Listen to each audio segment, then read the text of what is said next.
بسم اللہ الرحمن الرحیم۔ السلام علیکم ناظرین، آج جو ویڈیو آپ کے ساتھ شیئر کرنے لگی ہوں یہ حضرت موسیٰ اور سامری جادوگر کے متعلق ہے۔ حضرت موسیٰ کی پرورش کہاں پر ہوئی اور سامری جادوگر کی پرورش کس نے کی اور سامری جادوگر کا انجام کیا ہوا، ان تمام سوالوں کا جواب آپ کو اس ویڈیو میں ملے گا، لیکن اس کے لیے ضروری ہے کہ آپ ویڈیو کو پورا دیکھیں اور اس کو اسکپ نہ کریں۔ تو چلیے ویڈیو کی طرف بڑھتے ہیں۔ بنی اسرائیل نے حضرت موسیٰ کی معیت میں فرعون سے نجات پا لی اور دریا کو عبور کر کر جب پار ہو گئے تو ان کا گزر ایک بت پرست قوم کے پاس سے ہوا جو بتوں کے آگے آسن مارے بیٹھے تھے اور ان بتوں کو پوج رہے تھے۔ یہ بت گائے کی شکل کے تھے۔ بنی اسرائیل حضرت موسیٰ سے کہنے لگے، اے موسیٰ، جس طرح ان لوگوں کے اتنے خدا ہیں اسی طرح ہمیں بھی آپ ایک خدا بنا دیں۔ حضرت موسیٰ نے فرمایا، جاہلو، یہ کیا بکنے لگے ہو؟ یہ بت تو بربادی اور ہلاکت کے حال میں ہیں اور جو کچھ کر رہے ہیں بالکل باطل ہے۔ کیا میں ایک اللہ کے سوا کوئی دوسرا خدا تمہارے لیے تلاش کروں؟ فرعون کی ہلاکت کے بعد بنی اسرائیل اس کے پنجے سے آزاد ہو کر سب ایمان لائے اور حضرت موسیٰ کو رب کریم کا یہ حکم ہوا کہ وہ 40 راتوں کا کوہ طور پر اعتکاف کریں، اس کے بعد انہیں کتاب یعنی تورات دی جائے گی۔ چنانچہ حضرت موسیٰ کوہ طور پر چلے گئے اور بنی اسرائیل کو اپنے بھائی حضرت ہارون کے سپرد کر دیا۔ آپ 40 دن تک دن بھر روزہ دار رہ کر ساری رات عبادت میں مشغول رہتے۔ بنی اسرائیل نے جب میدان طیہ میں توبہ کی اور سچے دل سے حضرت موسیٰ پر ایمان لے آئے تو اللہ تعالیٰ نے حضرت موسیٰ کو حکم دیا، اے موسیٰ، تم 30 دن کے روزے رکھو، پھر طور پہ آؤ، ہم تمہیں تمہاری قوم کے لیے ایک آسمانی کتاب سے نوازیں گے۔ خود حضرت موسیٰ کوہ طور کے سفر پر روانہ ہو گئے اور جانے سے پہلے اپنی قوم کو آسمانی کتاب کے نزول کی خوشخبری سنا کر گئے۔ جب کوہ طور پر پہنچے تو اللہ نے حکم دیا، اے موسیٰ، 10 روزے رکھو۔ حضرت موسیٰ نے 10 روزے رکھے۔ اس طرح جب 40 روزے پورے ہو گئے تو اللہ تعالیٰ سے ہم کلام ہوئے۔ حضرت موسیٰ نے عرض کی، مالک، پہلے 30 روزے رکھے، پھر 10 کا حکم دیا اور مسواک کرنے سے بھی منع کر دیا۔ رب کریم نے فرمایا، اے موسیٰ، جب تم نے 30 روزے رکھے اور میری بارگاہ میں آنے سے پہلے مسواک کی تاکہ منہ کی ایک خاص قسم کی بو ختم ہو جائے جو روزے دار کے منہ سے آتی ہے، تو میں نے تمہیں 10 روزے اور رکھنے کا حکم دیا، 7 مسواک کرنے سے منع کر دیا۔ میں نے تمہیں 10 روزے اور رکھنے کا حکم دیا، 7 مسواک کرنے سے منع کر دیا۔ اس کی وجہ یہ ہے کہ روزے دار کے منہ سے آنے والی بو میرے نزدیک مشک و عنبر اور کستوری سے بھی زیادہ پسندیدہ ہے۔ سامری بنی اسرائیل میں ایک شخص تھا جو طبعی طور پر نہایت گمراہ کن آدمی تھا۔ اس کی ماں نے برادری میں رسوائی و بدنامی کے ڈر سے اس کو پیدا ہوتے ہی ایک پہاڑ میں ایک غار میں چھوڑ دیا۔ حضرت جبرائیل نے اس کو اپنی انگلی سے دودھ پلا کر اس کی پرورش کی۔ اس لیے یہ حضرت جبرائیل علیہ السلام کو پہچانتا تھا۔ اس کا پورا نام موسیٰ سامری ہے اور حضرت موسیٰ کا نام بھی موسیٰ ہے۔ موسیٰ سامری کو حضرت جبرائیل نے پالا تھا اور حضرت موسیٰ کی پرورش فرعون کے گھر میں ہوئی تھی، مگر خدا کی شان کے فرعون کے گھر پرورش پانے والا حضرت موسیٰ تو خدا کے رسول ہوئے اور حضرت جبرائیل کا پالا ہوا موسیٰ سامری کافر ہوا اور بنی اسرائیل کو گمراہ کر کے اس نے بچڑے کی پوجا کروانا شروع کر دی۔ حضرت موسیٰ نے ارشاد باری تعالیٰ کی تعمیل میں 40 دن کے لیے کوہ سینا کو جاتے ہوئے بنی اسرائیل کو اس مقام پر چھوڑا جو آج کل بنی صالح اور کوہ سینا کے درمیان وادی شیخ کے نام سے موسوم ہے۔ اس وادی کا وہ حصہ جب بنی اسرائیل نے پڑواؤ ڈالا تھا آج کل میدان راہیہ کہلاتا ہے۔ وادی کے ایک سرے پر وہ پہاڑی واقع ہے جہاں مقامی روایت کے مطابق حضرت صالح سمود کے علاقے سے ہجرت کر کر تشریف لائے تھے۔ آج وہاں ان کی یاد میں ایک مسجد بنی صالح بنی ہوئی ہے۔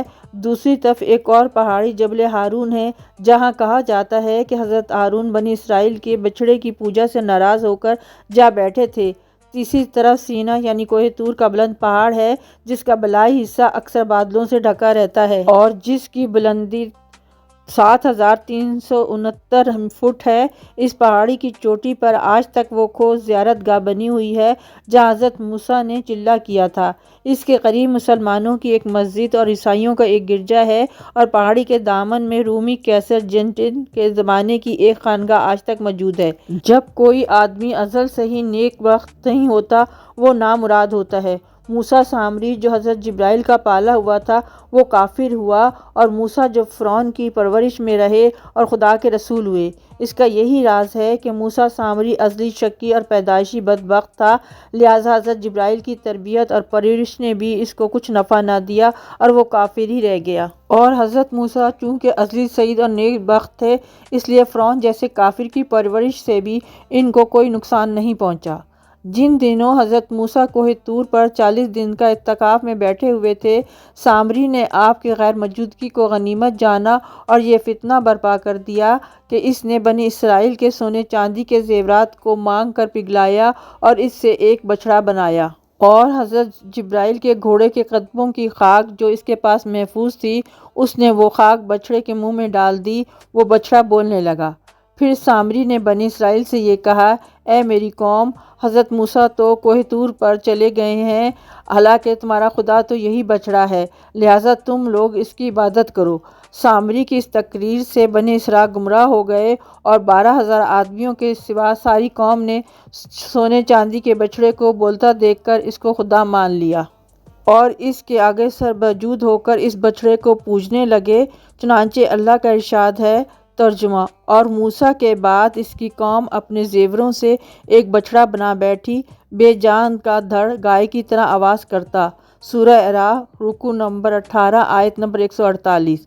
حضرت موسیٰ جب کوہ طور پر تورات لینے گئے تو بنی اسرائیل کے سامری نامی شخص نے سونے کا ایک بچڑا بنا لیا اور اس کی پوجا شروع کر دی کہ بنی اسرائیل والوں کا اللہ تعالیٰ سے تعلق اتنا کمزور تھا کہ انہوں نے بحر کلثوم کو راستہ دیتے اور فرعون کو غرق ہوتے دیکھا، مگر کچھ عرصے میں وہ اللہ کی اس نشانی کو بھول کر بت پرست بن گئے، اور بنی اسرائیل اس کے بعد پھر گمراہ ہو گئی۔ حق و باطل میں تمیز کرنے کے لیے اندھی قوم کو حضرت ہارون نے کہا: اے میری قوم، تم اس فتنے میں مبتلا ہو گئے ہو، بلا شبہ تمہارا رب تو بے حد مہربان ہے۔ حضرت ہارون کے بہت منع کرنے کے باوجود وہ عقل کے اندھوں نے توبہ طائب نہ کی اور مسلسل اس بچڑے کی پوجا پاٹ کرتے رہے۔ ادھر حضرت ہارون نے باقی وفادار اور ایماندار لوگوں کو ساتھ لیا اور ان سے الگ ہو کر رہنے لگے۔ بنی اسرائیل اس برائی میں مبتلا تھے اور حضرت موسیٰ علیہ السلام خوشی سے تورات کی تختیاں سر پر اٹھائے واپسی کا سفر طے کر رہے تھے۔ جب حضرت موسیٰ علیہ السلام واپس پہنچے اور اپنی قوم میں یہ عجیب و غریب قسم کی حرکت پائی تو وہ تختیاں زمین پر رکھیں اور حضرت ہارون کے پاس چلے گئے۔ حضرت موسیٰ نے حضرت ہارون کو سر کے بالوں سے پکڑا اور ڈانٹ کر کہا: کیا میں نے نہیں کہا تھا کہ میرے بعد تم میری قوم کے نائب ہو؟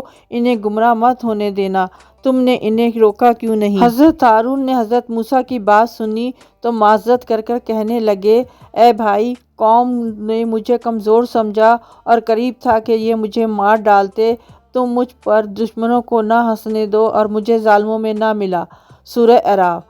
چنانچہ جب حضرت موسیٰ کا غصہ ٹھنڈا پڑا تو آپ نے حضرت ہارون کے لیے رحمت اور مغفرت کی دعا طلب کی۔ اس کے بعد آپ سامری جادوگر کے پاس گئے اور اس کا وہ بچڑا توڑ ڈالا۔ اپنے بھائی ہارون کے لیے دعا اور سامری کے بچڑے کو توڑنے کے بعد حضرت موسیٰ اپنی گمراہ قوم کے پاس تشریف لے گئے۔ جب حضرت موسیٰ نے انہیں تورات کے احکام پڑھ کر سنائے، ابھی چند ہی احکام سنائے تھے کہ سب سرکش جلخت ہو کر بولے: اے موسیٰ، ہم اس پر عمل نہیں کریں گے۔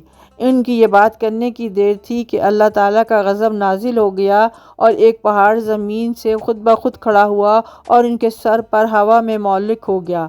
قوم کے گمراہ وہ فاسق لوگ 3 میل لمبی اور 3 میل چوڑی زمین پر ڈیرا ڈالے ہوئے تھے۔ پہاڑ نے ان کو ہر طرف سے گھیرا ہوا تھا اور ہوا میں معلق تھا۔